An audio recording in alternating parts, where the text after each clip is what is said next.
Bien, nous avons donc le plaisir d'accueillir Madame Guédan. Je mets mes lunettes parce que sinon je ne vais pas voir mes notes, qui est membre de l'Inspection générale des affaires sociales et très en prise sur les questions de la protection de l'enfance. Et puis Monsieur Samuel Vandevillers, qui est directeur d'un service de la sauvegarde dans le nord de la France. Et nous allons aborder avec eux les perspectives du milieu ouvert après le constat que nous avons fait cet après-midi. On est effectivement en droit de conclure certainement provisoirement en tout cas ce thème et de se poser des questions en espérant qu'effectivement les perspectives existent. Je vous en prie. Dans quel ordre ? Comme vous le sentez, voilà.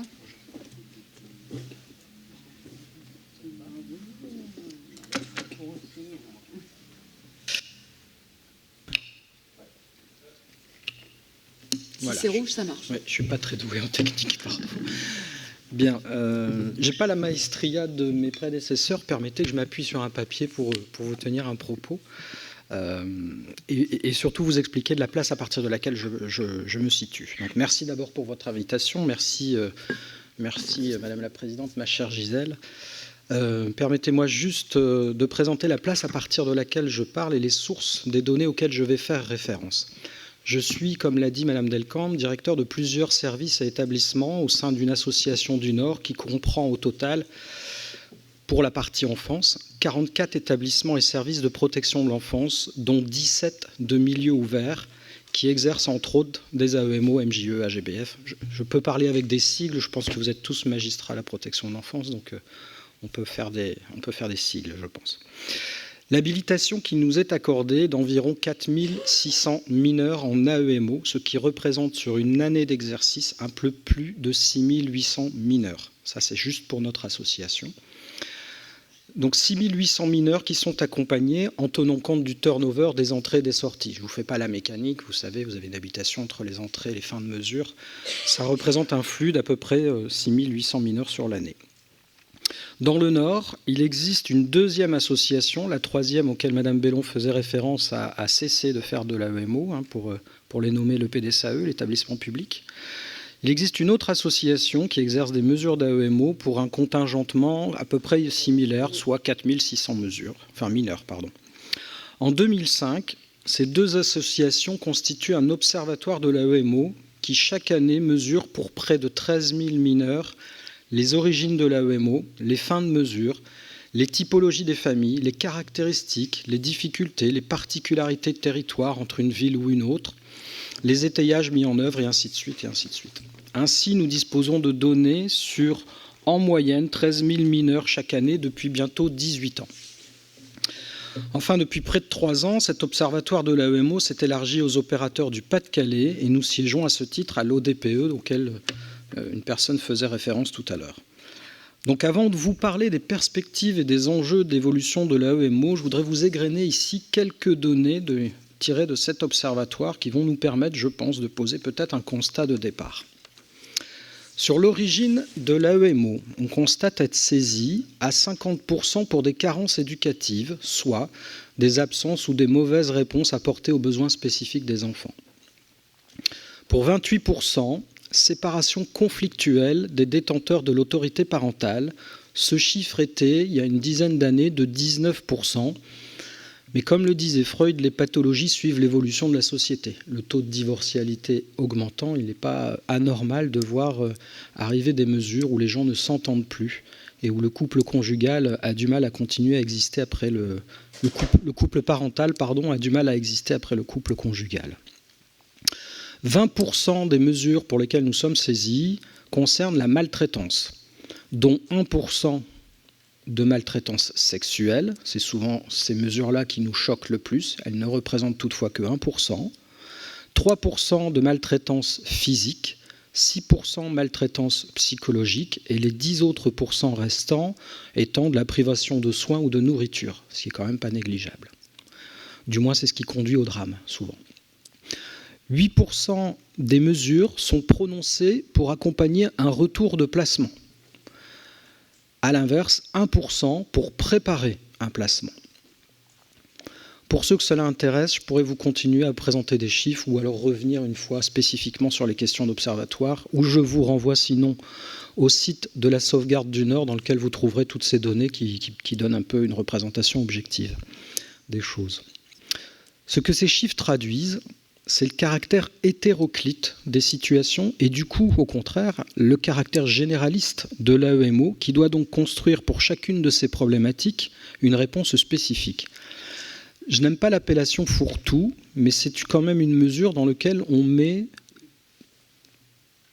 excusez-moi d'être un peu direct, on met tout simplement. Et on se doit de répondre à tout. On est opérateur généraliste. Dans 45% des cas, le signalement émane des services du conseil départemental. C'est le premier à signaler. Ce contexte étant posé, ce qui est intéressant de repérer, selon moi, c'est la stabilité du taux de placement qui représente en moyenne 4,59% des mineurs accompagnés, soit pour les 6 893 que nous avons accompagnés en 2021 pour notre association, ça représente un peu plus de 300 mineurs. Pour avoir un peu une idée, plus de 6 000 accompagnés, 300 pour lesquels ça se termine par un placement. L'autre chiffre intéressant à repérer, c'est le taux de main levée pour évolution considéré comme favorable. Ce sont vos ordonnances. Donc, taux de main levée pour évolution favorable de la situation qui oscille généralement autour des 50%. Entre 48 et 54% tous les ans, c'est à peu près le taux que l'on retrouve chaque année. Pour les autres, on peut considérer que la mesure contient le danger, à l'instar d'une maladie qui ferait qu'avec des médicaments, on vous dit déjà que ça s'arrête d'évoluer, ce qui est déjà pas si mal, ou du moins en arrête l'aggravation. Alors, dans une époque où on interroge l'efficience de l'AEMO, il est intéressant pour moi de vous citer ces chiffres pour une mesure qui, rappelons-le, alors je vais corriger juste Madame Bellon, du temps où elle travaillait à Lille, c'était 5 € et quelques, nous sommes à 7,50 € par jour et par mineur. Voilà le prix de journée d'une AEMO.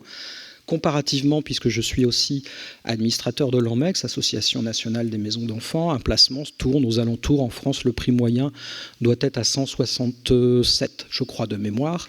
Dans le Nord, nous sommes à 197. Voilà, pour avoir des chiffres. Donc, pour une mesure, rappelons-le, qui est financée à 7,50 € par jour. J'y reviendrai tout à l'heure sur les perspectives entre AEMO renforcée et renforcement de l'AEMO, deux voies qui sont empruntées et qui induisent des coûts différents. Pour une mesure qui, rappelons-le, historiquement avait été fixée comme une alternative au tout placement. Quand on reprend historiquement le pourquoi de l'AEMO, c'était bien une alternative à la seule réponse qui existait à l'époque, qui était la protection par le placement.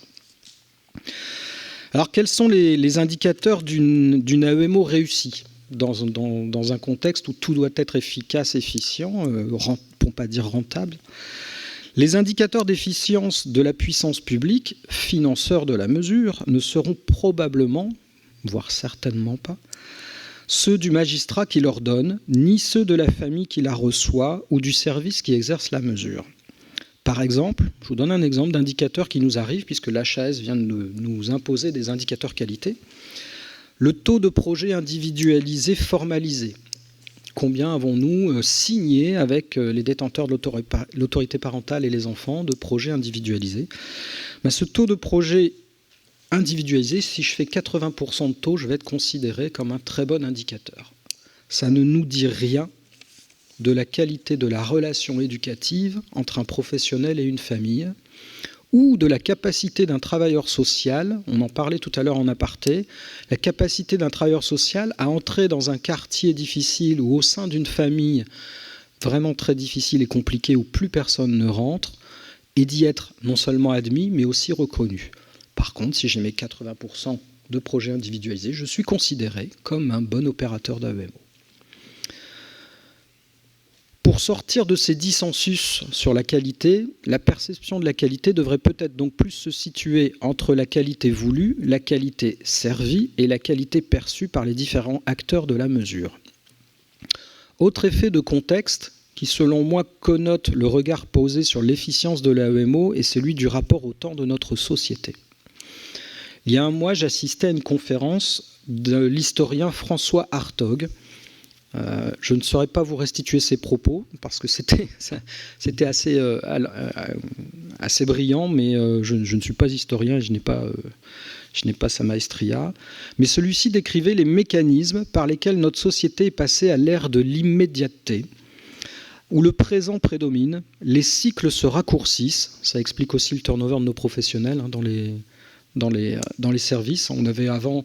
Moi, je me souviens, il y a 25 ans, quand j'ai démarré éducateur, le premier tour de table où les éducateurs se présentaient, ils disaient moi, je suis là en AEMO depuis 10 ans, depuis 15 ans, depuis 20 ans, depuis 22 ans. Et je me suis dit, mais s'ils sont là, c'est qu'ils ne sont pas si mal. Aujourd'hui, que je suis devenu directeur, plusieurs années après, de ces mêmes services, j'ai des jeunes qui, au bout d'un an, me disent « Monsieur le directeur, j'ai fait le tour de mon métier, il faut que je passe à autre chose, quoi. » Alors c'est gênant parce que nous sommes sur des métiers à savoir expérientiel. Donc quand on a 1 an d'expérience, c'est un peu court pour moi pour cumuler quand même une expertise. Mais les cycles se raccourcissent, comme le disait François Hartog.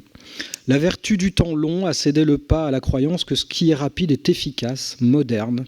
On ne parle plus de stock mais de flux tendu. On commande sur Internet, on clique et on obtient. Voilà quelques éléments de la démonstration de François Hartog sur le rapport de notre société au temps et à l'immédiateté. Et dans ce contexte, il m'apparaît difficile pour une mesure s'établissant sur les bases du temps long de la relation d'aide de montrer son efficience dans une société qui rend culte l'immédiateté du résultat. C'est un nouveau paradoxe peut-être de nos mesures d'AEMO, c'est qu'on a besoin de temps pour instaurer une relation avec une famille qui souvent est très très éloignée des normes socialement admises, et on nous demande très vite de prouver ce que ça produit.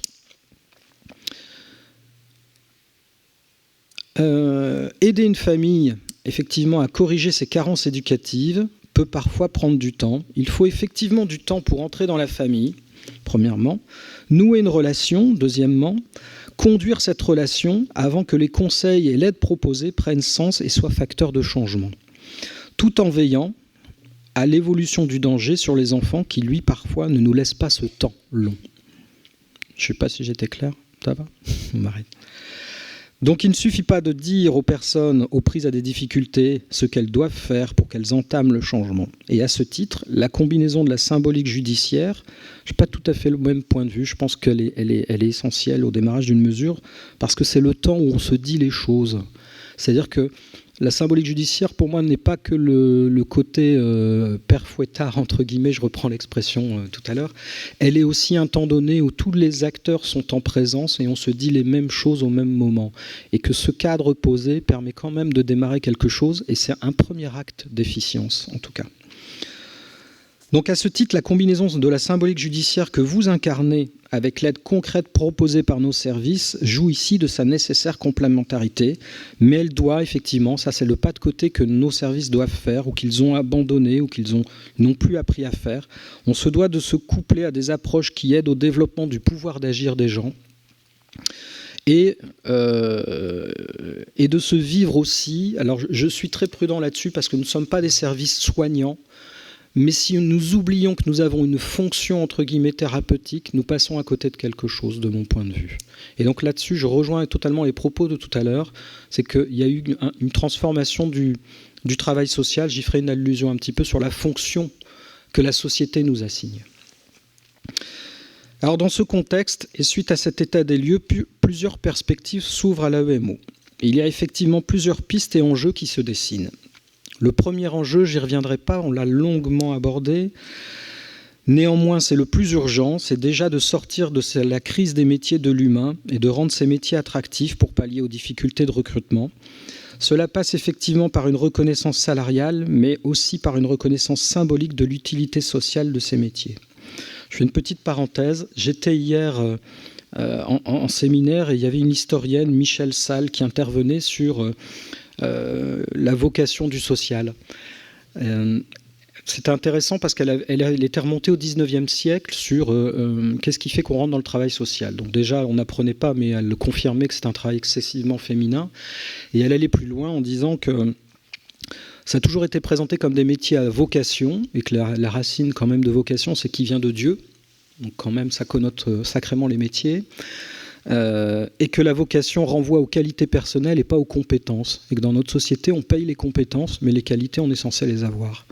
Et donc pour elle, il y avait déjà un biais originel dans la conception même et l'origine de nos métiers de l'aide.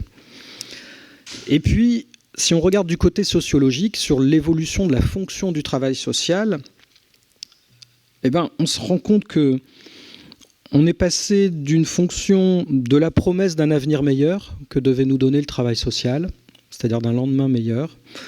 On est passé à une fonction d'insertion des exclus qui était en marge, puis à la contenance des problèmes sociaux, c'est déjà pas la même finalité.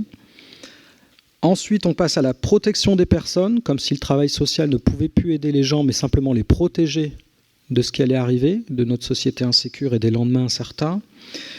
Et puis les sociologues les plus cyniques nous disent maintenant que le travail social sert à faire de la place dans les dispositifs pour tous ceux qui vont tomber encore dans ces trappes d'exclusion. Donc ça, c'est pour les sociologues les plus cyniques. Mais je vous fais à gros bords 50 ans d'évolution de rôle et fonction du travail social. Et ceci vient aussi expliquer peut-être, je ne vais pas dire les crises de vocation, mais le pourquoi de l'engagement dans le travail social. À quoi ça sert ? Est-ce qu'on sert la personne pour qui... J'avais un ancien directeur qui avait une formule un peu triviale, mais qui allait droit au cortex, comme il disait, c'est n'oublie jamais pour qui tu roules, il disait. Dans les projets, pour qui, à la fin, ça doit servir. Et je trouve qu'aujourd'hui, effectivement, la question de nos actions, in fine, à qui doivent-elles profiter, elle se pose, et le manque de sens vient en partie de là. Un autre enjeu, on a fait quelques allusions tout à l'heure, serait peut-être celui de l'instauration d'un prix de journée uniformisé, qui fixerait par conséquence un ratio d'encadrement équivalent sur le territoire national, à l'instar du projet de décret auquel j'ai participé au titre de l'ANMEX, à l'instar du projet de décret qui a failli voir le jour sur les taux d'encadrement au sein des maisons d'enfants, l'instauration d'un prix de journée référence opposable gommerait des disparités qualitatives entre les départements, et on pourrait y ajouter des critères effectivement de quartiers difficiles, voire de situations considérées comme plus complexes que d'autres. L'observatoire de l'AEMO nous montre qu'en moyenne, un mineur, en tout cas pour nos chiffres, c'est 1,80 problèmes par mineur. Donc c'est une moyenne, ça veut dire qu'un enfant, il n'a pas juste un absentéisme scolaire, il y a en plus des parents qui se disputent, il y a en plus un handicap qui n'est pas décelé, enfin voilà à peu près la moyenne. Et donc effectivement, on ne produit pas le même accompagnement, je ne vous l'apprends pas, hein, j'enfonce une porte ouverte en disant ça, on ne produit pas le même accompagnement qu'on soit à 8 ou 22 familles pour un ETP, ou que l'on soit à 20 ou 40 mineurs selon comment on compte. Mais chaque département compte comme il le souhaite, il n'y a rien d'uniformisé au niveau national. Une autre perspective serait de pouvoir obtenir des contingentements non seulement basés sur des volumes de mesures ou de mineurs sur une année d'exercice, mais tenant compte des délais d'attribution possibles par une association, mais aussi, effectivement, comme je disais avant, des typologies de problématiques ou des quartiers plus compliqués que d'autres. Sur le Lillois où je travaille, le Grand Croissant Sud, comme on l'appelle, sont des quartiers extrêmement défavorisés. On en parlait tout à l'heure. Certaines rues, vous avez un canapé à l'entrée de la rue avec des mafieux, je ne sais pas comment les appeler autrement, qui vous filtrent et vous demandent vous êtes qui, vous venez pourquoi, et qui vous suivent jusqu'à la porte des familles que l'on doit accompagner. Et si vous n'avez pas cette reconnaissance de la part de ces mafieux, vous ne rentrez pas dans le quartier. Donc il y a des quartiers entiers qui sont des zones abandonnées, j'ai envie de dire. Et des fois, les travailleurs sociaux ont encore, je dis bien encore, la qualité de pouvoir tisser une relation, même avec ces mafieux, je ne sais pas comment les appeler encore une fois, pour pouvoir rentrer dans ces quartiers où plus personne ne rentre. Donc, à la fois tenir compte des délais d'attribution possibles et à la fois tenir compte des problématiques. En effet, plus le temps de démarrage de la mesure est long, plus il affaisse, vous le savez, la symbolique que vous avez posée, mais surtout ce qui a été dit et entendu tous ensemble au même moment, qui trace la feuille de route de ce que l'on doit faire ensemble. Il y a aussi dans les perspectives, pour les opérateurs que nous sommes, une volonté d'élargir le nombre de places des services de placement à domicile. Alors derrière cet oxymore se regroupent des modalités d'accueil que vous connaissez, des accueils séquentiels alternés qui permettent que les enfants puissent être tantôt auprès de leurs parents, tantôt en repli ou en accueil programmé au sein d'une maison d'enfants. Ces modalités qui permettent à ce que des parentalités partielles puissent se dérouler posent toutefois l'enjeu de la fluidité des parcours en protection de l'enfance. À ce titre, vous avez peut-être, tout cas ce sont des choses qu'on commence à entendre dans le secteur. Vous avez peut-être entendu parler ça et là de mandat global, d'organisation de parcours. Ceci n'est pas sans soulever... Alors, mandat global, tout ça, ça va, vous voyez, en gros, on confiera à une association le mandat global de protection et elle choisirait de mettre en maison d'enfants ou en ambulatoire, en milieu ouvert ou autre, au nom d'une réactivité. Alors, ceci n'est pas sans soulever des questions financières sur le prix de journée, quand même. Moi, je dois tenir des équilibres budgétaires, hein. Vous faites une prestation de maison d'enfant, vous avez quand même minimum 200 € par jour. Vous êtes en AEMO, vous êtes à 7,50 €. Et quand on vous dit mandat global, on vous dit on vous donne 50, on va se mettre au milieu et puis vous vous débrouillez. Mais un mineur, ça ne coûte pas pareil, entre guillemets, s'il est accueilli à temps plein. Il y a de la vêture, il y a de l'école, il y a plein de choses, enfin, des coûts normaux, comme on l'a dans une famille, j'ai envie de dire, que s'il est à domicile. Alors, c'est pas sans poser effectivement quelques questions sur les aspects financiers et les prix de journée appliqués, mais surtout des questions éthiques. Des questions éthiques et notamment sur qui fera tiers entre un service et une famille pour décider du séjour de repli ou du séjour à domicile. On sait très bien que les relations sont asymétriques, même avec nos services, et donc au nom de quoi l'éducateur représentant un service décidera de cet enfant doit repartir, doit rester ou autre. Cela pose donc la question du risque d'une relation duelle et asymétrique entre un service et une famille non triangulée par un juge, comme parfois on le voit faire obstacle dans les relations administratives, où la puissance administrative n'a quand même pas la même symbolique auprès d'une famille que quand elle est triangulée par un magistrat dans vos cabinets. Sur les autres enjeux, je ne m'étendrai pas sur les évolutions des pratiques professionnelles qui n'ont eu de cesse que d'accorder une place différente aux familles, et ce depuis la loi de 2002. Simplement, j'ai quitté le CNAEMO qui se déroulait au Touquet, le carrefour national de l'assistance éducative, qui était au Touquet ici en milieu de semaine, pour vous dire que 20 ans après, on travaille encore sur le développement du pouvoir d'agir et la place de l'usager dans les mesures que nous exerçons. Je vous invite à relire d'ailleurs les travaux de Yann Le Bossé sur le développement du pouvoir d'agir, qui pour moi n'ont pas pris une seule ride sur comment permettre aux familles, entre guillemets, de faire ce qu'il appelle le premier pas proximal et d'engager le changement dans l'ici et le maintenant. Et ça rouvre des fois les champs du possible et ça fait du bien. Je ne m'étendrai pas non plus sur la nécessaire complémentarité qui doit se tisser avec nos collègues les soignants, particulièrement le secteur de la psychiatrie, on l'a vu tout à l'heure. La difficulté de faire ensemble ne résulte pas tant des volontés que des moyens alloués. Effectivement, il n'y a plus de pédopsychiatres. Nous avons, nous, sur notre association, entre 5 et 6 postes de pédopsychiatres à recruter. Et on ne trouve pas. Donc la difficulté vient pas tant des volontés que des moyens.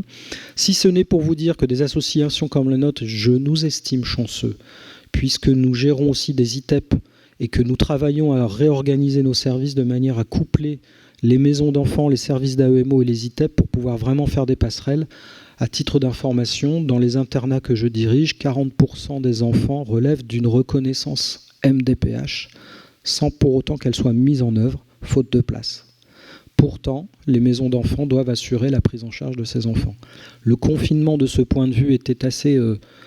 si je peux me permettre, un peu caustique. Les ITEP, compétences médicales, étaient fermées, les maisons d'enfants n'étaient pas fermées. Et donc, là où vous avez des ratios d'encadrement à 1 pour 4, 1 pour 5 dans certains ITEP, et où en maison d'enfants vous êtes à 2 pour 15, on était censé savoir faire H24 avec ces enfants. Voilà, je ferme juste la parenthèse, qui illustre juste le cône d'ombre dans lequel la protection de l'enfance se situe. Je discutais tout à l'heure en aparté, c'est un autre exemple qui illustre pour moi le cône d'ombre. Quand le premier confinement a été prononcé, il y avait une liste de métiers autorisés à sortir de chez eux pour assurer une continuité de travail. Donc il y avait les soignants, il n'y avait pas les éducateurs des maisons d'enfants. Et donc, moi j'ai des éducateurs, c'est le gros paradoxe, j'ai des éducateurs qui ont eu des procès, des PV, parce qu'ils sortaient de chez eux pour aller à la maison d'enfants où ils devaient travailler. Mais dans une maison d'enfants, c'est H24 les enfants.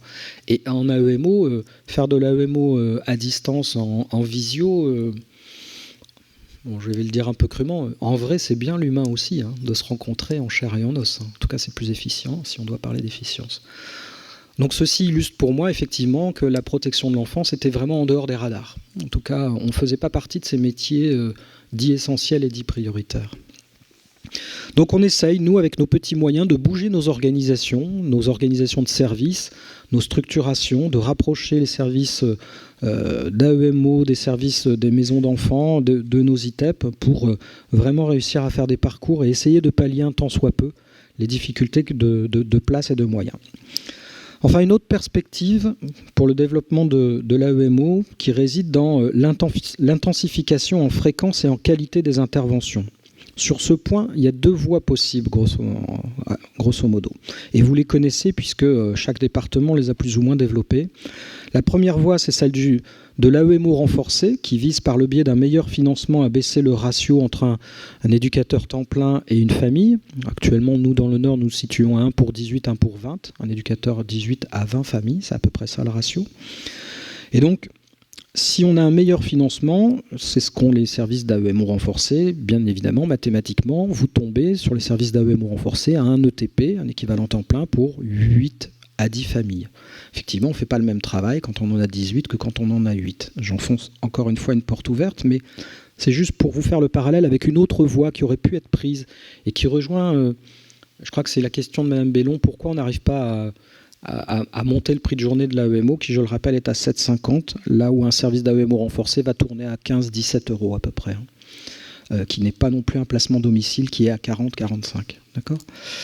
Une autre possibilité réside dans le fait de donner une enveloppe financière supplémentaire. On ne va pas être très, très demandeur. Si vous me donnez 8 € au lieu de 7,50 €, 50 centimes par jour par mineur, nous sommes capables, vu les volumes que l'on traite, de développer ce qu'on appelle des équipes qui vont venir apporter un renforcement de l'AEMO. Et là, on rentre dans des choses beaucoup plus fluides, c'est-à-dire que on va pouvoir développer ce qu'on appelle des équipes beaucoup plus étoffées, pluriprofessionnelles, et pouvoir activer ce que moi j'appelle, selon les pics de dangerosité, l'intervention en fréquence et en qualité d'une équipe qui va, entre guillemets, booster le travail auprès de cette famille qui, pour X raisons, rencontre une difficulté particulière, avant de pouvoir revenir à un exercice beaucoup plus classique d'une fréquence d'une intervention tous les 10 à 15 jours. C'est à peu près le projet que nous développons, nous.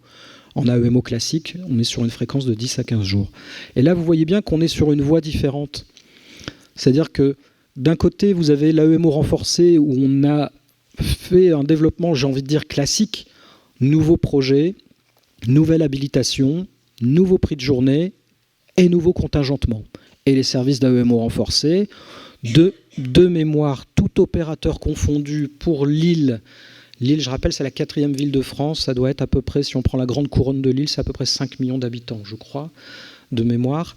Et je pense que nous devons être à 36 places d'AEMO renforcées. Voilà, pour vous donner un ordre de grandeur, par rapport aux 13 000 AEMO classiques, pour vous ayez un ordre de parallèle.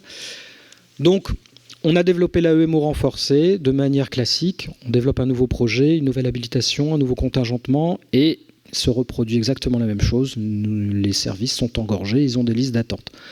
La voie du renforcement de l'AEMO aurait permis au moins cette souplesse de se dire de toutes ces mesures, nous les exerçons et nous pouvons, à gré des difficultés des familles, intensifier en qualité puisqu'on diversifie les profils de personnes recherchées, professionnelles, et en fréquence. On peut passer quasiment tous les jours quand vous disposez de 3-4 professionnels supplémentaires pour un coût qui aurait été quand même que de 50 centimes par jour et par mineur. Ce n'est pas forcément ce projet qui a été retenu la plupart du temps, mais on continue d'essayer d'œuvrer dans ce sens. Donc, que ce soit le modèle de l'AEMO renforcé ou du renforcement de l'AEMO, un mouvement de diversification des métiers au sein des équipes s'amplifie par l'arrivée de nouveaux professionnels que vous avez déjà dû rencontrer sur le terrain, notamment des EJE, des infirmiers, on en trouve un petit peu encore, qui quittent l'hôpital en disant qu'on est quand même un peu mieux chez nous, donc une petite lueur d'espoir quand même, on est encore attractif. Des travailleuses familiales, des fameuses TISF, on arrive encore à en embaucher un petit peu. des médiateurs familiaux, des thérapeutes familiaux qu'on embauche en AEMO et non plus que des profils assistants sociaux et des profils éducateurs. Mais nous sommes très vite limités, vous l'avez compris, par le prix de journée et le contingentement. Donc tout ceci conduit à un renforcement des spécificités et un exercice plus collégial des mesures. C'est ce mouvement de diversification des compétences recrutées au sein des équipes qui doit permettre de faire naître des complémentarités et qui, dans le cadre d'un gain qualitatif, nous démontre au quotidien que l'efficience ne réside pas toujours dans la fréquence de nos interventions, mais aussi dans sa pertinence. Donc en conclusion, vous l'aurez compris, l'AEMO est une mesure spécialisée dans l'accompagnement à domicile qui a développé des spécificités en réponse aux besoins variés des enfants et des familles. Elle représente, selon l'ONED, 50% des mesures de protection de l'enfance. Elle a amorcé de nombreuses transformations depuis ces 20 dernières années, participant au mouvement de diversification de l'offre en protection de l'enfance, proposant une gradation des réponses de protection. Ainsi a pu s'opérer une sortie de la dualité entre le tout placement, je fais un grand raccourci historique, ainsi a pu s'opérer une sortie de la dualité entre le tout placement et le tout maintien à domicile, mais vous l'aurez également compris, si une part des évolutions de l'AEMO réside dans les pratiques professionnelles et nous avons de cesse d'essayer de les renouveler, mais aussi dans l'organisation des services, le rapprochement ITEP et foyer et AEMO. Une autre part se joue dans le dialogue de gestion avec nos financeurs, avec les partenaires de la santé, bien évidemment, et plus globalement, dans la place accordée à l'enfant au sein de la société. La nomination du secrétariat d'État nous laisse un espoir. On attend de voir maintenant ce qui sera possible de faire. Voilà, merci.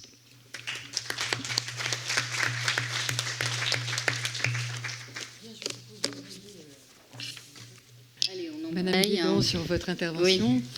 Donc, je m'appelle Geneviève Guédon, je suis inspectrice générale des affaires sociales à l'IGAS et j'ai été 8 ans directrice de l'action sociale à la ville de Paris. Et il se trouve qu'en 2019, on m'a confié, Adrien Taquet, le pilotage d'une démarche de consensus justement sur les mesures de protection à domicile. On a rendu notre rapport en janvier 2020. Donc, comme vous l'avez compris, moi, je ne suis pas, comme vous, toute la journée sur les sujets de protection de l'enfance, mais j'ai eu la chance de travailler, de faire un travail collectif avec une douzaine de personnes, de profils différents. Il y avait d'ailleurs 2 juges pour enfants, des associatifs, des départements et des chercheurs, où on a auditionné pas mal de gens, donc en 2019, sur ces mesures de protection entendues au sens large de protection à domicile, c'est-à-dire pas simplement les AED, les AEMO. On s'est intéressé au TISF, on s'est intéressé à l'accueil de jour, au PAD, parce que ça nous semblait être, même si c'est souvent abordé de façon très morcelée, avec des acteurs parfois différents aussi pour les mettre en œuvre, ça nous semblait être une même logique. En fait, comment on assure la protection d'un enfant qui est maintenu dans son milieu familial. Donc on a fait à la fois des constats et des recos. Et quand je vous entends, enfin vraiment un grand merci de m'avoir invité. Je pense que notre travail n'était pas inutile. Il arrivait à un moment où on avait envie de mettre un coup de zoom sur ce qui est souvent dans l'ombre, la protection à domicile. On entend beaucoup parler du placement, moins de ça. Parce que je pense que le ministre pensait qu'il y avait certainement des choses à améliorer, parce qu'on sentait un frémissement aussi, l'envie de certains départements de se réinvestir un peu dans le sujet, des initiatives d'associations gestionnaires intéressantes. Enfin, il y avait des choses qui bougeaient. Bon. Et puis, Covid, et voilà, quand je vous entends, je me dis, oulala, là, et je dirais des fragilités qui existaient déjà se sont malheureusement accentuées. Et puis, c'est vrai que ce qui est très inquiétant, c'est cette espèce de détricotage, en fait, des politiques sociales très concrètes, dans leur mise en œuvre concrète qu'on observe, pas seulement sur le champ de la protection sociale de l'enfance, mais quand même beaucoup sur ce champ lié aux difficultés de recrutement. Enfin, voilà. Bon. Donc, peut-être quand même rapidement quelques mots pour vous dire quels étaient nos principaux constats qui qui, compte tenu de votre pratique, ne seront pas vraiment révolutionnaires. Le premier constat, c'est que cette protection à domicile, qui 168 000 mesures d'action éducative, AED, AEMO, 6 000 placements à domicile, 30 000 familles en gros suivies en TUSF, voilà, en gros, c'est un peu le parent pauvre de la protection de l'enfance quand même. Ça, je vais dire des choses avec des mots qui ne sont pas ceux du rapport, parce qu'une démarche de consensus, c'est du consensus. Donc, puis c'est un rapport, donc on le dit de façon plus, comment dirais-je, évidemment balancée. Et puis par ailleurs, là, je vais peut-être sur certaines analyses et recommandations, je vais aller de façon peut-être plus tranchée que la démarche de consensus, où justement on essayait de trouver un consensus qui était important. Donc parents pauvres avec ce paradoxe qu'on met l'accent beaucoup sur la prévention du placement, sur le maintien à domicile, de l'enfant dans son milieu familial comme un objectif majeur de la protection de l'enfance. Il y a la moitié des mesures qui correspondent à des mesures de protection. Ces mesures de protection, elles augmentent. D'ailleurs, en nombre, chaque année, elles font leur petit bonhomme de chemin, parce que globalement, les mesures de protection augmentent, de protection de l'enfance, tout en restant en gros autour de la moitié des enfants concernés par une mesure de protection depuis les années 80. D'ailleurs, on s'est demandé s'il n'y avait pas une sorte de plafond de verre. Pourquoi on était toujours autour de cette moitié? Est-ce que ça tient au format de ces interventions qui font qu'à un moment donné, effectivement, on ne sait pas prendre, on est dans des choix un peu binaires, bref. Donc on est autour de la moitié, donc c'est beaucoup, c'est très important. Il y a encore plus d'enfants qui sont concernés parce qu'avant ou après un placement, parfois, il y a une mesure de protection à domicile et c'est 10%, moins de 10% des dépenses de protection de l'enfance, toutes mesures confondues. 80% des dépenses allant sur le placement. Alors, tout à l'heure, monsieur le député, qui a été dans un conseil départemental, expliquait la tension financière sur les départements. C'est une réalité, donc il ne s'agit pas de leur lancer la pierre, parce qu'il y a eu beaucoup de dépenses, une forte croissance des dépenses sociales, mais force est de constater, sous contrainte financière, la protection à domicile, ça a été un peu une variable d'ajustement. Voilà, bon, ça c'est un constat pas très... Et du coup, ça se traduit sur le format même des interventions. Tout à l'heure, j'entendais parler d'un prix de journée à 7 €. Bon, c'est sûr que prix de journée à 7 €, on peut le comparer à un prix de journée de placement à domicile. On est plutôt autour de 45, prix de journée à domicile, 45 à 70. Accueil de jour, on est autour de 50 à 70 € par jour, dès qu'on est sur des mesures de plus intensives. Même au renforcé, on avait fait une petite enquête entre 15 et puis 45, selon qu'il y avait de l'hébergement ou pas. Bon, donc déjà, si on veut intensifier, il faut un peu changer de braquet. Et puis, évidemment, comparer un placement, là, on n'est pas dans le même registre, on ne fait pas la même chose. Donc, on est sur des mesures qui, effectivement, moi, j'appelle ça des mesures extensives. Il y en a beaucoup, mais voilà, elles sont un peu la portion congrue.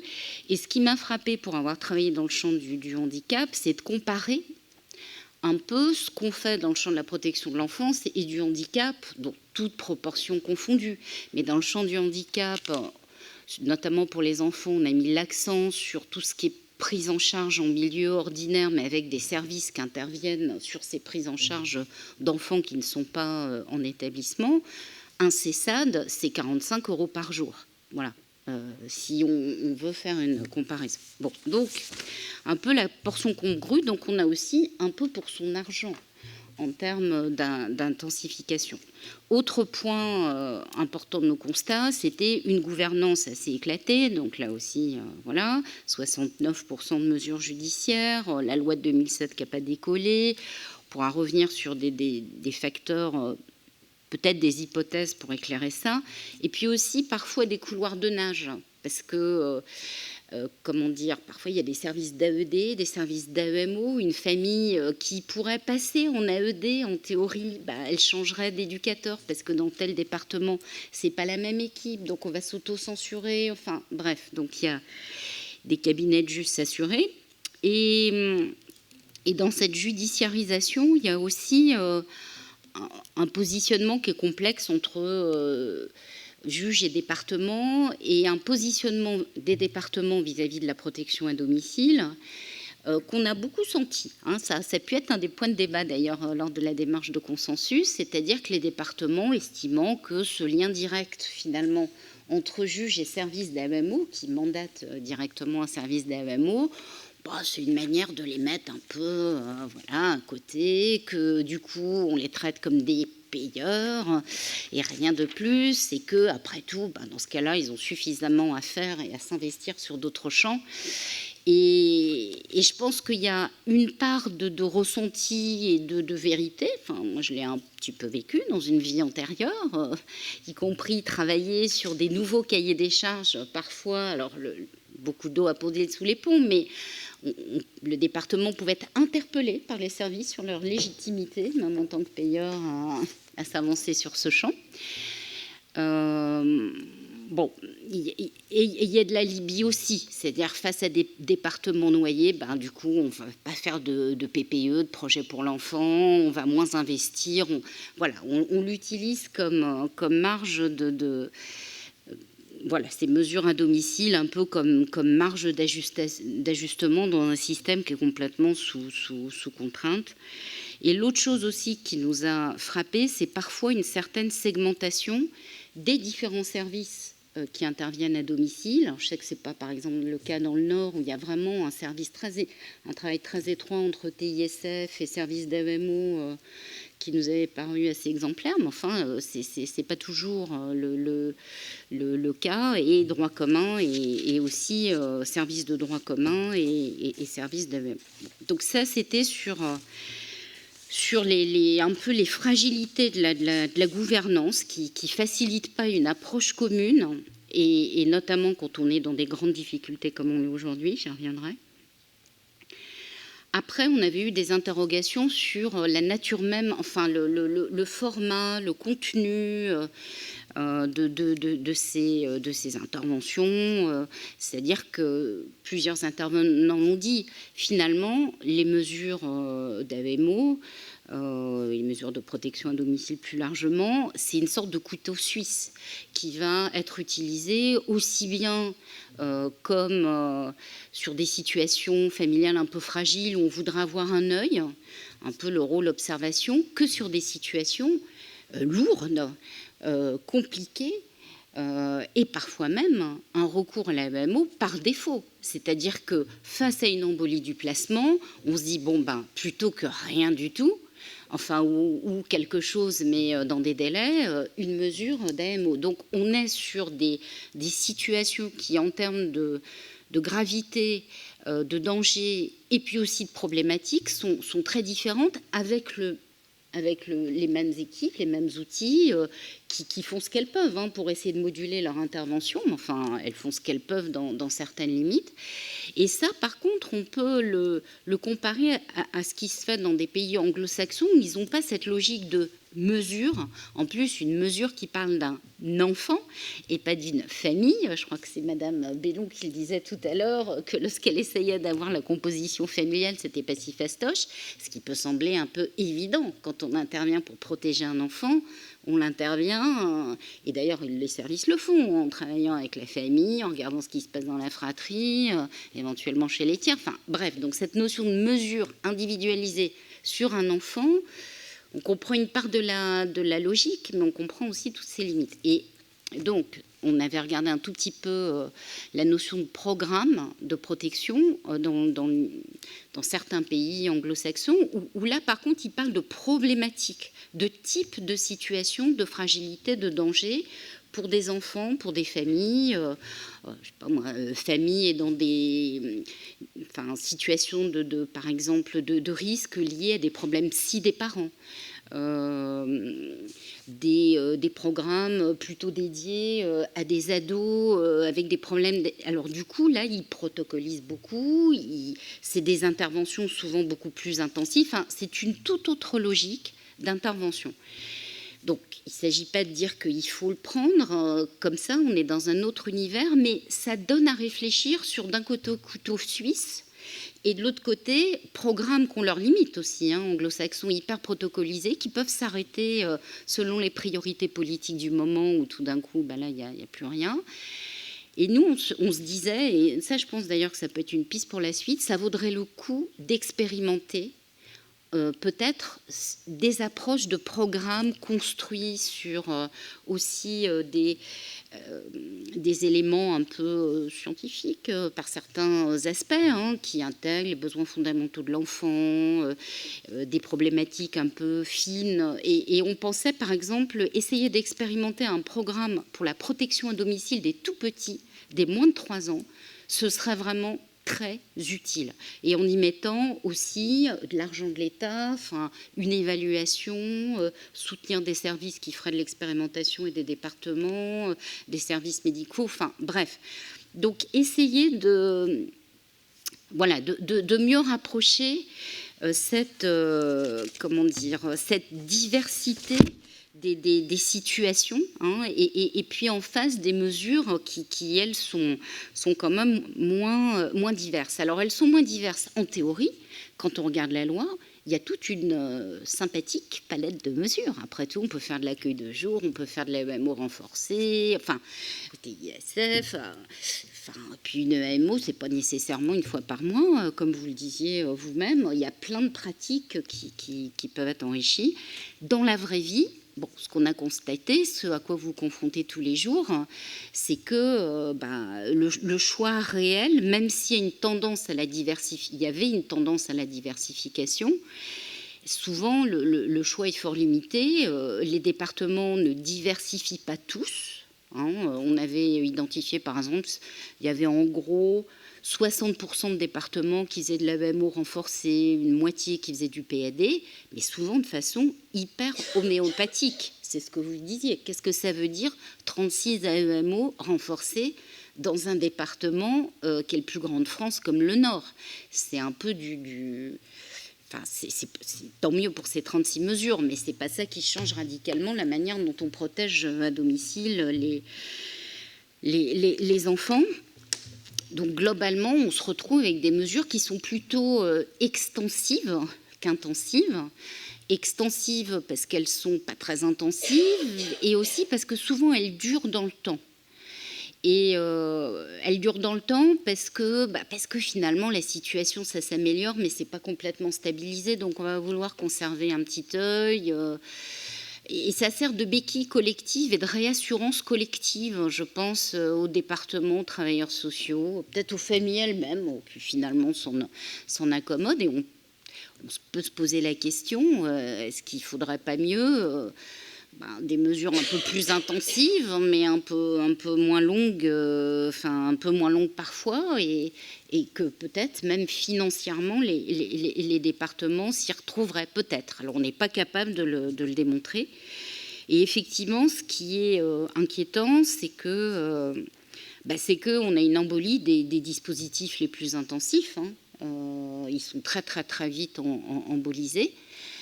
Alors après, il y a des départements qui, à l'époque, et je sais par exemple que l'île-la-Vilaine a continué de travailler là-dessus, finalement, malgré le Covid, qui ont essayé de passer à ce qu'ils appellent, ils ont appelé ça mesures éducatives personnalisées. Au démarrage, ça portait le joli petit nom de mesures modulables, c'est-à-dire de fusionner un peu les AEMO classiques, les AEMO renforcés, et puis les AED, et puis les AED renforcés, et de laisser au service la possibilité de moduler les choses.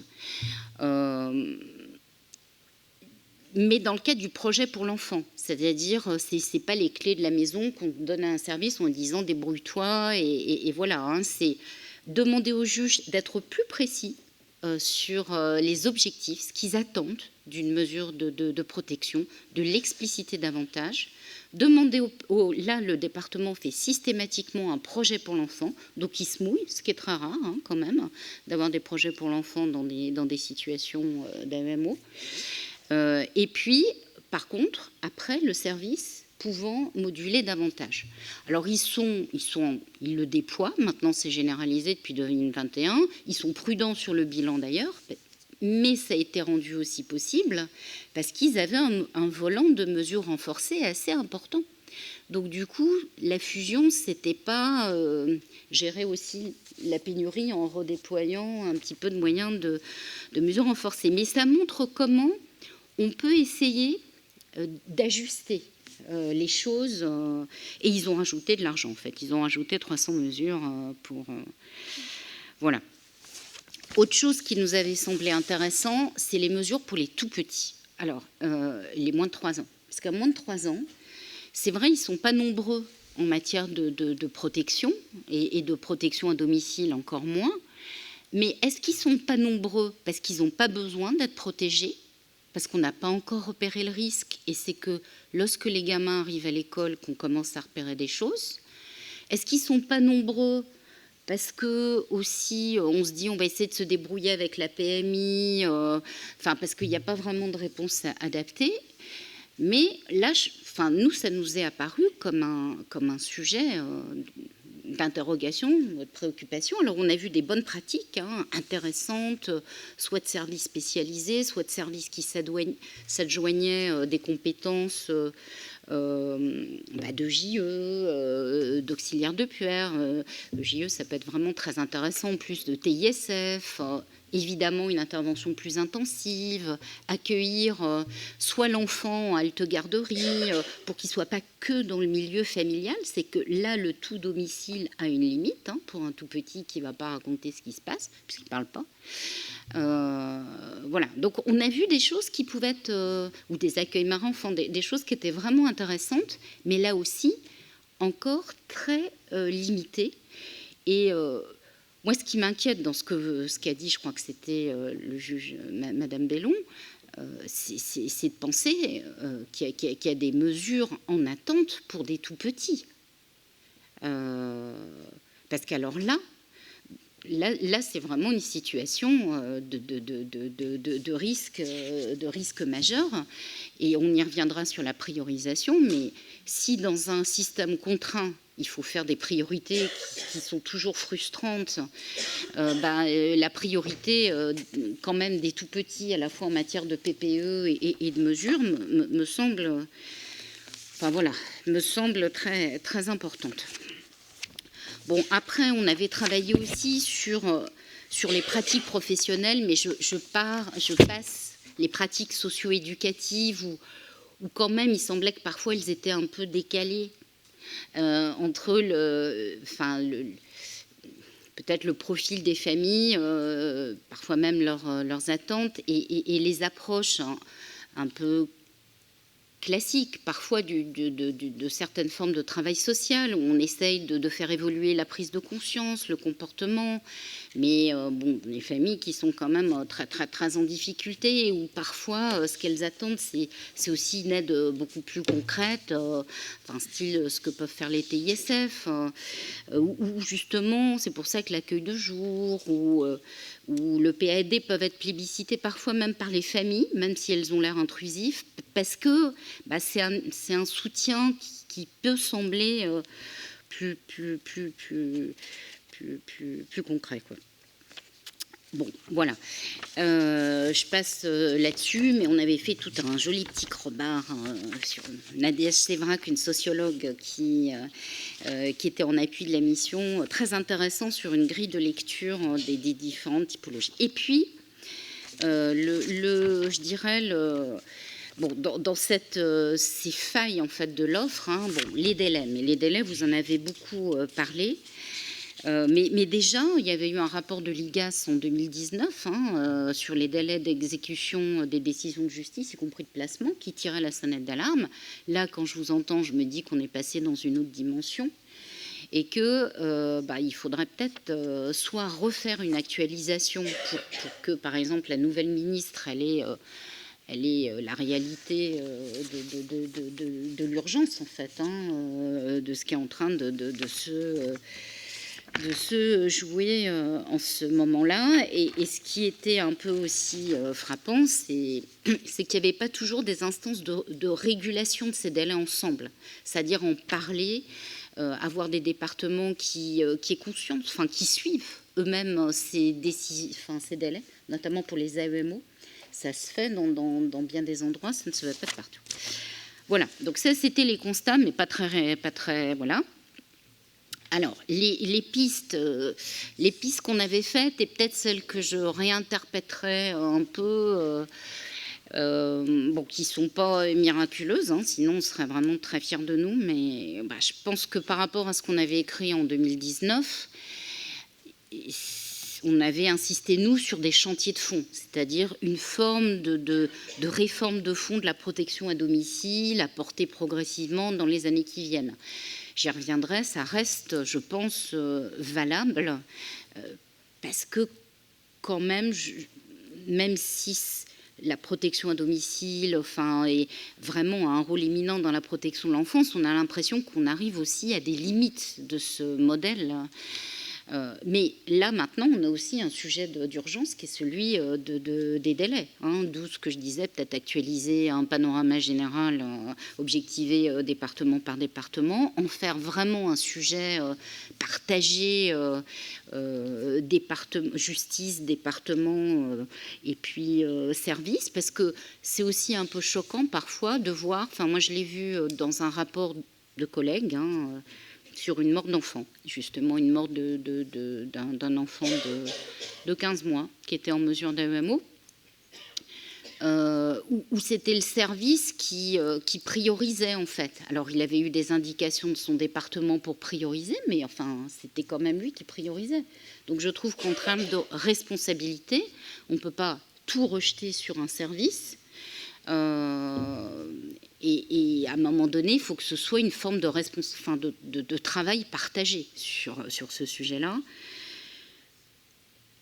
Ça implique dans certains départements d'augmenter l'offre. Alors certains l'ont fait depuis 2020. Certains ont rajouté des mesures. Alors ils courent derrière, mais au moins ils font des efforts.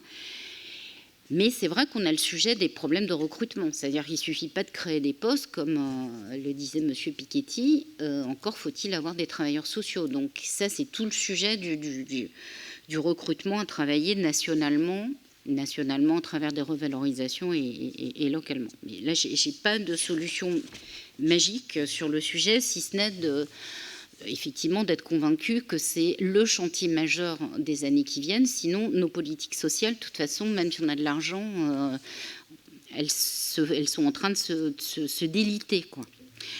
Après, sur les chantiers de réforme de la protection à domicile, je trouve que la protection à domicile, justement, c'est stratégique de mieux protéger un enfant en le maintenant dans sa famille, en tirant le meilleur des ressources propres de sa famille, en la faisant évoluer pour que elle réponde au mieux à ses besoins. Donc c'est une vraie priorité. Mais si on veut changer de braquet, si on veut bouger les choses, c'est une évidence de le dire, mais tout se tient un peu. C'est un peu systémique. C'est-à-dire qu'il faut à la fois probablement y remettre un peu d'argent pour faire évoluer le format des mesures, pouvoir les diversifier davantage, avoir moins de délais. Mais d'un autre côté, il faut aussi probablement évoluer dans la gouvernance entre départements et juges. Et ça, j'y reviendrai, peut-être avec des petites analyses que vous ne partagerez pas totalement.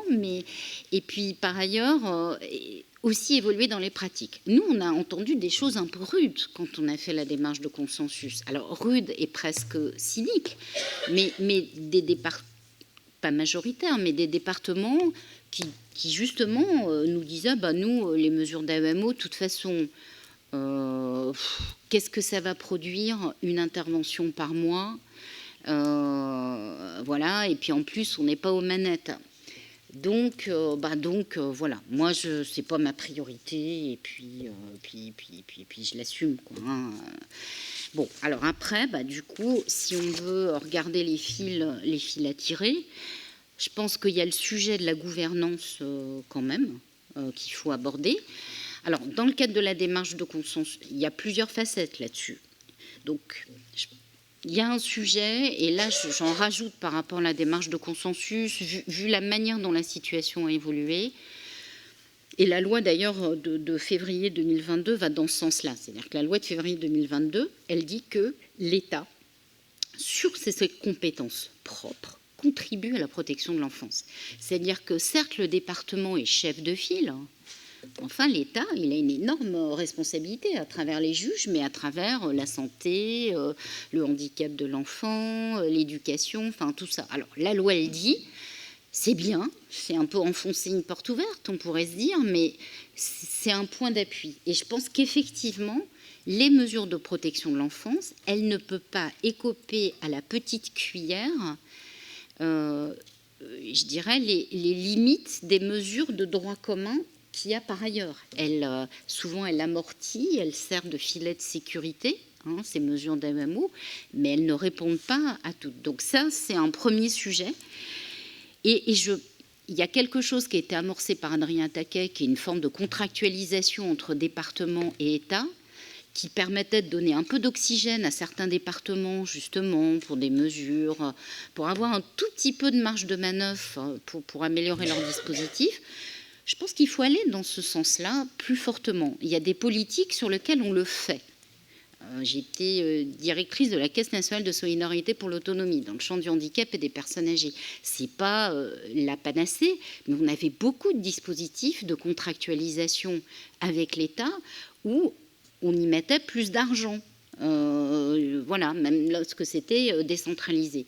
Donc il y a peut-être une politique, un changement de braquet en faisant de la contractualisation, en étant du coup peut-être plus exigeant sur les thèmes traités, sur certains objectifs à atteindre, peut-être plus modulé selon les départements avec lesquels on contractualise. C'est vrai qu'entre un département un peu plus riche ou moins riche, c'est pas la même chose. On peut se dire peut-être que les Hauts-de-Seine, même Paris, peuvent avoir les moyens de faire des choses, et d'autres départements sont vraiment sans aucune marge. La même chose en termes d'indicateurs sociaux, de massivité des problèmes à prendre, mais ça, bon, voilà, ça c'était pas dans le rapport de consensus, mais j'en suis persuadée. Ensuite, je pense qu'effectivement, la loi, elle donne des jalons sur copilotage locaux plus opérationnels que les grandes messes des ODPE, qui parfois d'ailleurs ne fonctionnent pas comme des grandes messes, mais des vrais lieux de co-élaboration. Donc on en fait ce qu'on veut bien en faire. Mais bon, voilà, d'avoir des cadres de travail stratégico-opérationnels où régulièrement départements, juges et services se rencontrent avec le sujet là, urgent des mesures. Voilà, ce serait important de se fixer aussi certaines priorités. Là, vous parliez de priorisation, de regard croisé sur les situations pour se définir des priorités. Moi, j'y pense en particulier pour le PPE. Le PPE, c'est vrai que ça fait longtemps que la loi, elle prévoit un PPE. Moi, j'avoue, j'ai honte, mais quand j'étais directrice de la DESES à Paris, j'avais même pas les moyens en termes RH d'avoir un référent ASE pour tous les gamins, et notamment ceux qui étaient en mesure de MMO. Bon, ça s'est amélioré depuis. Je suis ravie pour les équipes parisiennes, mais donc on n'appliquait pas la loi. Tout simplement. Et en ce moment, on n'applique pas la loi sur le PPE. C'est un concept magnifique, mais la protection de l'enfance, c'est un des domaines où le décalage entre la loi et l'application est le plus fort dans le champ du social. Donc, plutôt que de dire faut faire le PPE pour tout le monde, peut-être se dire bon, allez, ok, mais alors, c'est quoi les priorités pour déployer un PPE, et pas seulement sur les placements, mais aussi sur une part de la protection à domicile. Donc là, je reviens avec mes 0-3 ans, mais ça pourrait être d'autres, mais qu'on le co-construise ça territorialement pour suivre vraiment les parcours. Ensuite, sur cette une gouvernance un peu plus partagée sur la protection à domicile entre départements, juges et AEMO. Alors, comment dire ? Peut-être que c'est un pari de se dire que si les départements se sentent plus responsables ou le sont, ils s'investiront plus. Ce n'est pas garanti, puisque même dans le champ du placement où on leur confie un enfant et l'exécution d'une mesure de placement, dans certains cas, il n'y a pas les mesures, il n'y a pas tout de suite la bonne réponse derrière.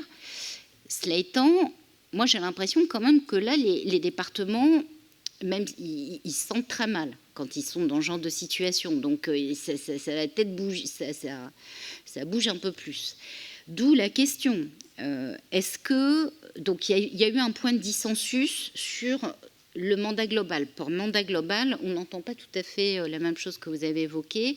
C'est de confier à un département, de lui dire, voilà, décision, mesure d'AEMO, et Coco, tu choisis le service, c'est toi qui es responsable de la mise en œuvre de la mesure en choisissant le service, comme dans le cadre d'un placement. Voilà, bon.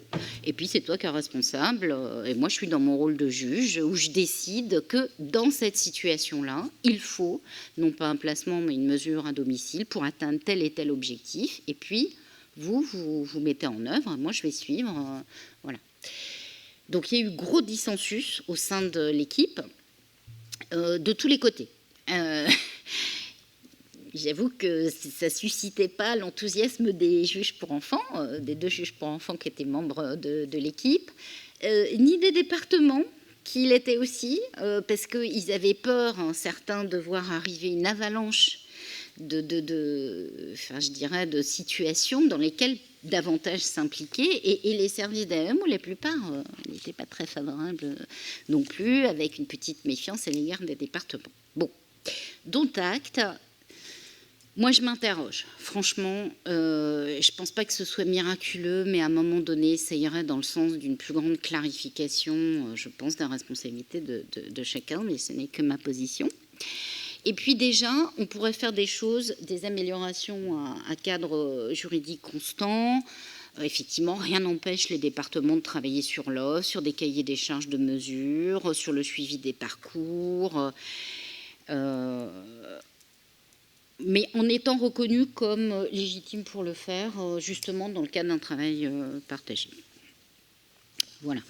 Donc ça, c'est sur la gouvernance. Ensuite, on a essayé de tirer des fils sur l'offre de services. Donc c'est vrai que nos recos peuvent sembler, je ne vais pas dire un peu surréalistes ou un peu idéalistes, dans un contexte de difficulté de recrutement et puis de difficultés financières des départements, mais on était aussi là pour donner un cap. Donc nous, on préconisait un réinvestissement des départements sur ce champ, d'où peut-être l'idée d'une contractualisation renforcée État-département pour leur donner un peu de marge de manœuvre.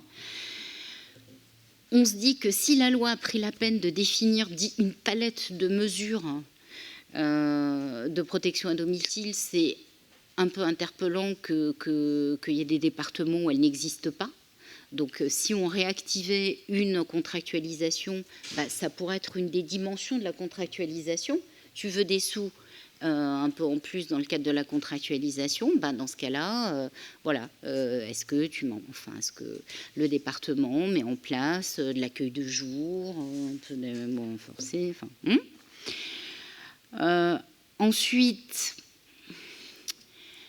Ensuite, je pense que le modèle de l'AEMO classique, sans aucun, qui se suffit à elle-même et à 7 € de prix de journée pour traiter tout, ça, voilà, ça ne peut pas répondre à tous les besoins. Ça peut répondre à certaines situations. Bon, donc nous, on préconisait une montée en puissance des mesures plus renforcées, plus modulées. Ce n'est pas nécessairement avoir des petites niches, ça peut être aussi des mesures modulables, mais avec quand même la possibilité de faire plus.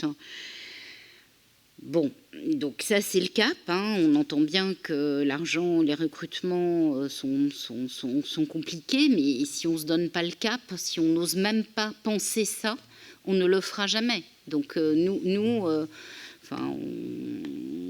le défend et on sentait qu'il y a encore, il y a des départements qui ont quand même envie d'aller dans cette voie, donc même si on avance à petits pas, mais ça doit être dans un donnant-donnant aussi de co-construction, de cahier des charges, d'avoir un rendu sur justement les mesures qui soient peut-être, y compris pour les départements, un petit peu plus étayées parfois, de décloisonner les services entre eux.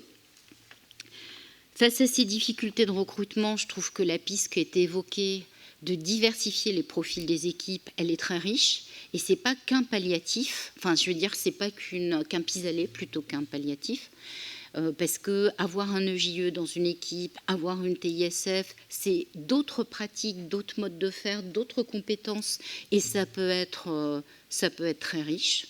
Et ce qu'a dit M. Piketty sur son bon profil, qui n'était pas éducateur, ça l'illustre. Bon, malheureusement, vous n'avez pas pu le recruter, mais bon, il faut aller voir. Alors, ce qui est très inquiétant, par exemple, les TISF. On a fait tout un petit focus là-dessus. Moi, j'avoue que je suis très convaincue par ce métier que je trouve à la fois éducatif et dans le concret aussi. On en forme 600 par an en France, 650. Ça vous montre le côté microscopique. Donc là, il y aurait des réinvestissements à se dire, y compris en deuxième carrière, c'est-à-dire se dire que ça peut être un métier qu'on exerce à 40 ans ou à 45 ans, avec toute une expérience antérieure dans un autre domaine. Et on a vu des choses intéressantes, par exemple en Auvergne-Rhône-Alpes, où justement le conseil régional, les départements travaillent ensemble avec Pôle emploi sur ce type de reconversion. Mais ça reste encore des toutes petites, des petites démarches. Donc, essayer de diversifier ces mesures, les profils des équipes. Et puis, là, je n'insiste pas, mais je pense qu'il faudrait des mesures spécifiques pour les 0-3 ans dans tous les départements. Voilà. Après, ça peut être selon des formats, des modalités différentes, mais qu'il y ait une réflexion spécifique sur le sujet avec des réponses identifiées. Ce n'est pas nécessairement un service spécialisé, mais c'est une manière de fonctionner d'un service avec des ressources, des expertises internes ou externes, formalisées, qui lui permettent de prendre en charge ces situations, un PPE. Enfin, il y a un travail à faire là-dessus. Et dans l'idéal, il y aurait, moi je trouve, un programme à expérimenter, national, à construire, à expérimenter en la matière. Bon, puis après, on avait aussi un peu travaillé sur comment faire évoluer les méthodes d'intervention, les pratiques professionnelles en lien avec les formats. C'est sûr que tant que les éducateurs ont, dans certains départements, 32 situations, voilà, on reste nécessairement en surface. On est sur des métiers, c'est une pratique qui est extrêmement exposée. Intervenir à domicile, c'est difficile, effectivement. Voir des débutants qui commencent par ça, c'est pas fastoche. On peut se sentir seul, plus seul que dans un établissement. C'est pas facile un établissement, mais enfin voilà. Donc c'est pas un métier facile. Donc ça demande de la collégialité, du soutien des équipes, de la diversification. Mais aussi, on a trouvé vraiment des pratiques très intéressantes. Où justement l'approche par les besoins fondamentaux de l'enfant n'était pas simplement, j'allais dire, un slogan ou un cap, mais vraiment structurante dans la manière d'analyser la situation, de dialoguer avec la famille, de co-construire une feuille de route avec elle qui pouvait être très concrète sur certains aspects, à partir toujours de cette notion de besoins fondamentaux et pas seulement de risques. Donc ça nous avait semblé intéressant. Je ne reviens pas sur le pouvoir d'agir. On en parle tout le temps, mais enfin, voilà, c'est pas évident de l'outiller réellement, de le décliner réellement. C'est-à-dire voilà. Ce qu'on a entendu, je suis désolée, là, c'est mon téléphone, mais je vais le couper. Ce qu'on a entendu aussi, donc il va continuer de sonner, c'est cette articulation du collectif et de l'individuel. Ça, par exemple, on l'a vu dans des formes d'accueil de jour, mais ça se fait aussi dans des services d'AEMO, c'est-à-dire de proposer des temps d'échange, d'activités pour les familles entre elles. Bon, alors là, ça allait très loin. Hein. Par exemple, à Paris, on accueille 2 jours le samedi matin, y compris le week-end.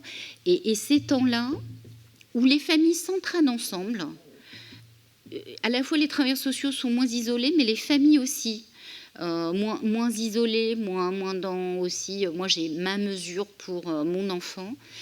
C'est vrai que c'est une voie intéressante d'injecter du collectif quand ça s'y prête. Hein, ça s'y prête pas pour toutes les situations. On ne peut pas l'imposer. Mais c'est intéressant.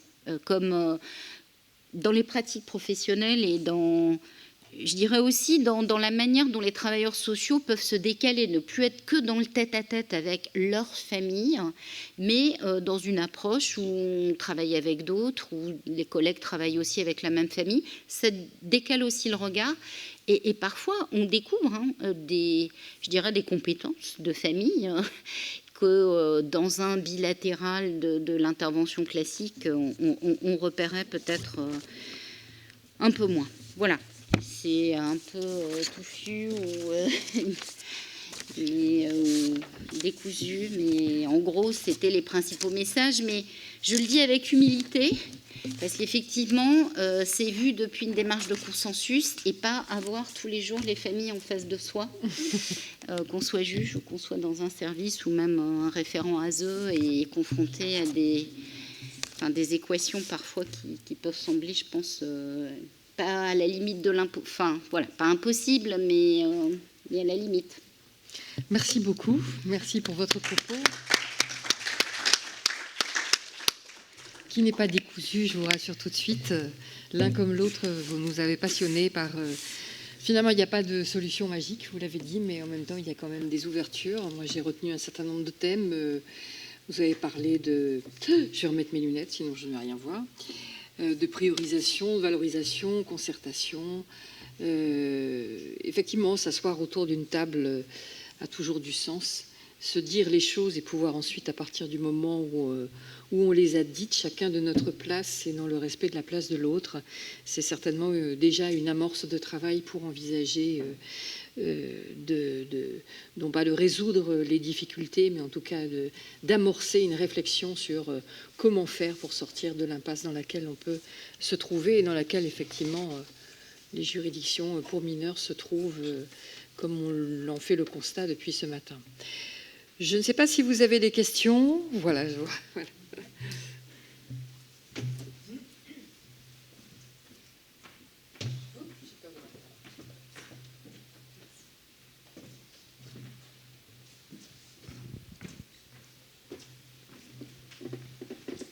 Merci pour vos interventions. Je trouvais vraiment passionnantes. Alors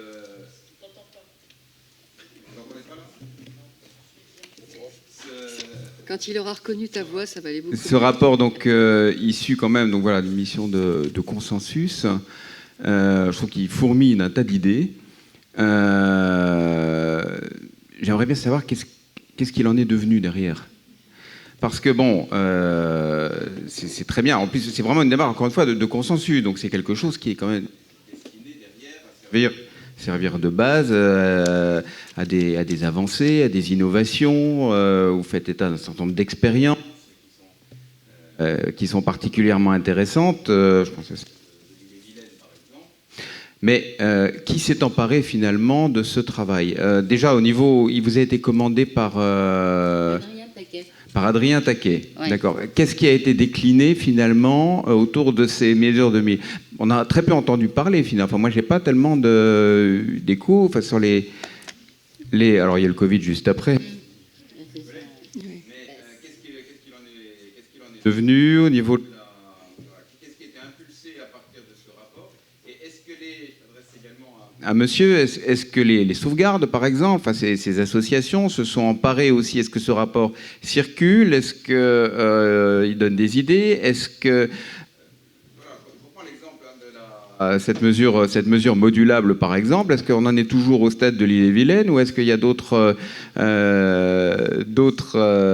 départements donc, qui envisagent de la mettre en place en s'appuyant sur ces expériences? Voilà, parce que moi, je serais très frustré, je veux dire, si finalement ce rapport restait en l'état et un peu lettre morte.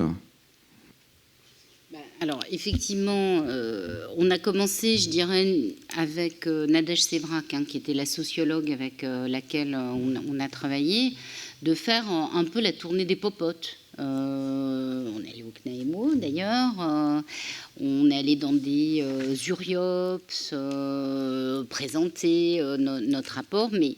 Voilà, fin mars 2020, il y a eu vraiment d'autres priorités. Donc tout ça, pour l'instant, voilà, ça a été au niveau du portage national par le ministre, ça a été arrêté parce qu'il était sur la gestion de crise, l'urgence, etc. Donc là, on espère, on verra ce que fait un nouveau gouvernement, s'il s'en approprie.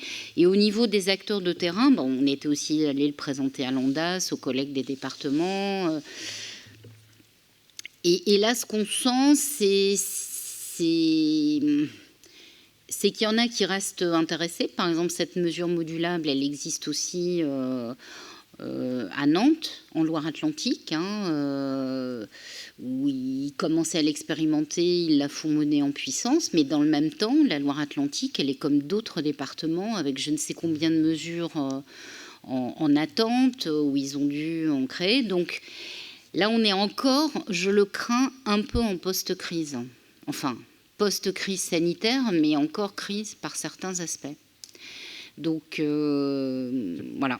Et pourtant, un certain nombre de ces propositions, je pense, peuvent être tout à fait reprises par rapport à la crise actuelle qu'on connaît, avec ces mesures, toutes ces mesures en attente, de repenser cette idée de repenser les interventions éducatives à domicile. C'est aussi une façon peut-être de redéployer les moyens différemment. Même si on reste dans des budgets qui sont des budgets contraints. Donc c'est pas forcément de dire bon, en ce moment il faut d'abord qu'on s'occupe des mesures en attente et puis ensuite voilà, on verra, on réfléchira au reste. Je pense que c'est peut-être une démarche globale qu'on peut avoir. Par exemple, là, il y a une nouvelle présidente du CNPE, Anne Devrez, qui vient d'un département, mais qui était aussi membre du comité d'experts, de la démarche de consensus. Après tout, le CNPE aussi pourrait décider d'en faire un sujet de travail, parmi d'autres, mais un sujet de travail, ce qui serait une manière de se réapproprier la chose et voilà.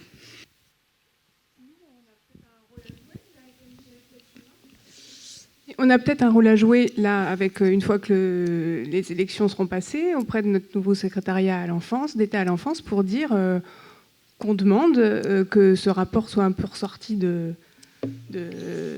soit ressorti et qu'on retravaille.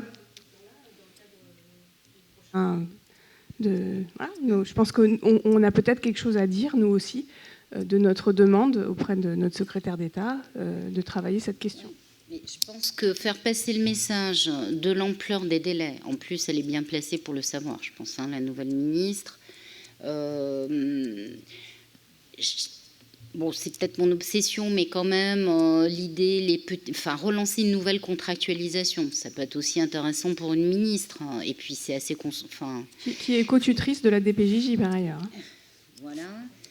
Et puis trouver le sujet des tout-petits, je trouve que ça s'y prête. Parce qu'Adrien Taquet, il a lancé les 1000 jours et il a lancé la démarche de consensus. J'avoue que moi, j'étais un tout petit peu frustrée. Les deux ont cheminé, puis ils n'étaient pas sur le même tout à fait calendrier, mais à un moment donné, il faut faire des passerelles entre les sujets de petite enfance et les sujets de protection. Tout ça, c'est des fils à tirer. Il faut peut-être trouver des angles d'attaque qui soient, entre guillemets, vendeurs. Moi, je le regarde un peu différemment, si vous voulez. Chacun dans sa logique. C'est-à-dire que les fédérations n'ont pas attendu la démarche de consensus pour que les opérateurs sur le territoire national se parlent et se disent ce qu'il y a de bien chez l'un, chez l'autre, et s'inspirer au niveau des pratiques. Donc la démarche de consensus, je ne parle pas de la gouvernance, je ne parle pas de l'application des politiques publiques, là, le niveau méta, je parle juste au niveau des pratiques. Sur ce volet-là, la démarche de consensus est allée en France prendre ce qu'il y avait de meilleur, j'ai envie de dire. Donc c'est parti de ce que l'on fait déjà. De ce que l'on fait, ou plutôt de ce que parfois on a tenté d'expérimenter, y compris sur des fonds propres associatifs. Donc là, c'est un vrai risque financier pour une association, pour démontrer que ces projets-là avaient un vrai plus. Le frein, moi je le dis en tant que coopérateur, le frein, c'est l'habilitation. Qui dit habilitation, c'est je vous autorise à exercer comme ça, selon tel contingentement ou pas. Moi j'ai connu une époque où on n'était pas contingenté en AEMO, je vous parle de ça il y a quand même un petit moment, et qui dit derrière un financement. Aujourd'hui nous sommes sollicités, nous, pour ouvrir des projets un peu en urgence, face à un manque de place criant qui s'annonce pour cet été.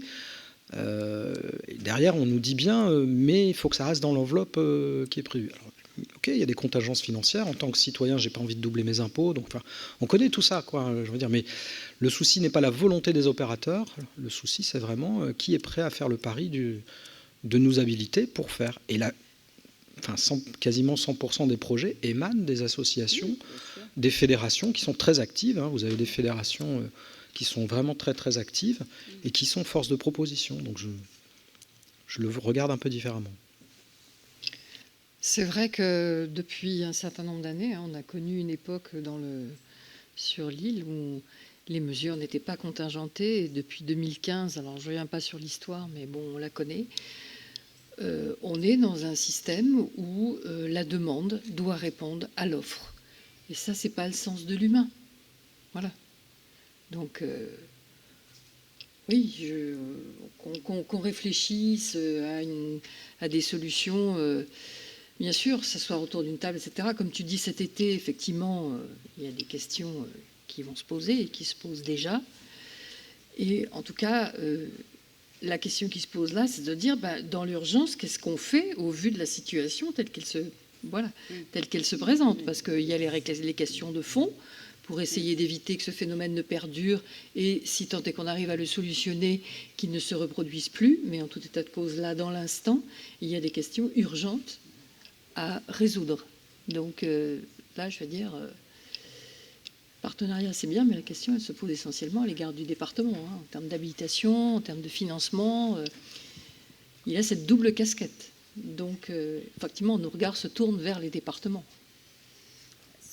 C'est ce qui était évoqué, c'est-à-dire c'est à la fois de l'interpellation, du rapport de force parfois, à travers les exemples qui ont été donnés, et puis après, d'essayer quand même de faire dans la co-construction. Si un département ne veut rien entendre, il ne veut rien entendre. J'entendais la menace là qu'avait brandie Madame Bellon de confier du coup l'exécution des mesures directement au département. Là évidemment, ça...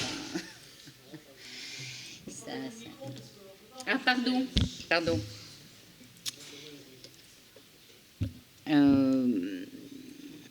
Non, je réagissais à ce que disait Madame Descombres. Oui, on est dans l'urgence. Donc, quand on est dans l'urgence, je pense quand même que c'est utile d'essayer de se parler, de se dire la vérité des prix et de se dire que chacun a sa part de responsabilité plutôt que certains essayent de ne pas le voir. Après, voilà, donc quand même le dialogue est nécessaire. Après, ça peut être le rapport de force, c'était ce qui était évoqué tout à l'heure. Après, je pense aussi que ce serait vraiment utile de refaire, même si c'est connu, mais de refaire une enquête générale sur où on en est aujourd'hui sur les délais. Parce qu'en 2019, on avait un tiers, par exemple, des mesures d'AEMO qui étaient à plus de 4 mois de délai de mise en œuvre. Je crains que maintenant, on soit... c'est doublé. Voilà. Encore. Oui. C'est pas évident parce que les AEMO en attente, On se censure beaucoup, c'est-à-dire qu'on a un seuil de tolérance maintenant par rapport au signalement. Les inspecteurs, enfin les CRIP, etc., on en parle. Hein. Ils font remonter des situations seulement les plus graves. Il y a peut-être d'autres enfants qui auraient besoin d'être aussi dans le circuit. Après, nous, on maintient des AMO en attendant un placement, on donne main levée, enfin, on fait des bricolages, on met une MJE alors qu'il faudrait une AMO. Enfin, quand on parle de Marseille, le chiffre a baissé parce qu'en fait, on ne les saisit plus alors qu'il y aurait besoin. Attention quand même, hein, ce chiffre-là des mesures en attente, il ne reflète pas les besoins. Hein. Loin de là, je pense. Je pense qu'il y a un chiffre noir d'enfants qui auraient besoin d'être pris en charge et qui ne le sont pas du tout. Parce que tout le monde s'est censuré. Les assistants sociaux scolaires nous le disent. Les signalements, maintenant, on les fait que sur des trucs très graves. C'est tout le système qui devient comme ça 40. Bien. Non, mais ça marche aussi, là. Une note très positive. Oui, on va...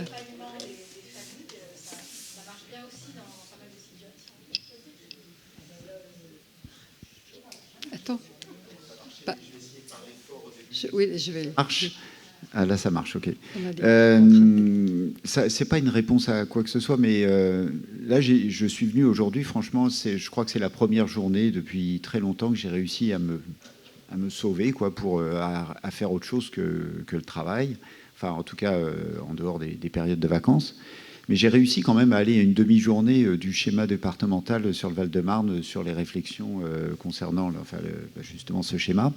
Il y a une chose que j'ai retenue, c'est à un moment, il y a eu une réflexion sur le fait que quand il y avait des parents qui sollicitaient de l'aide, souvent assez tôt dans leurs difficultés, eh bien, la réponse finalement qui était apportée était plus une réponse déjà type protection de l'enfance plutôt que de prévention.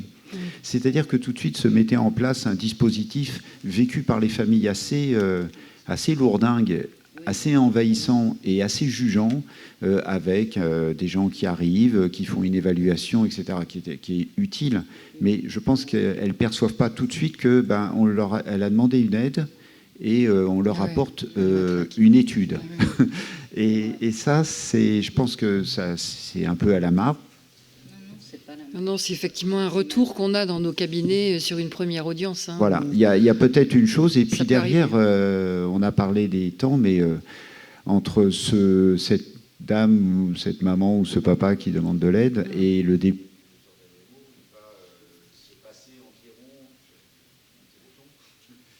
va se passer environ 3 ans. C'est-à-dire qu'entre 3 ans et le train est passé. Donc effectivement, après, les problèmes se sont enquistés, etc. Donc je pense qu'il y a peut-être une piste là. En tout cas, dans les échanges qu'il y a eu à ce moment-là, j'ai eu l'impression que ça faisait tilt. Bon, alors je vais encore une fois être rigoureuse, mais on me fait des grands signes là-haut. Là, je pense que techniquement, voilà, on doit libérer notre cinéaste, qu'on remercie d'ailleurs pour toute sa patience au cours de cette journée. Merci à vous deux, comme je l'ai déjà formulé auprès de nos précédents intervenants.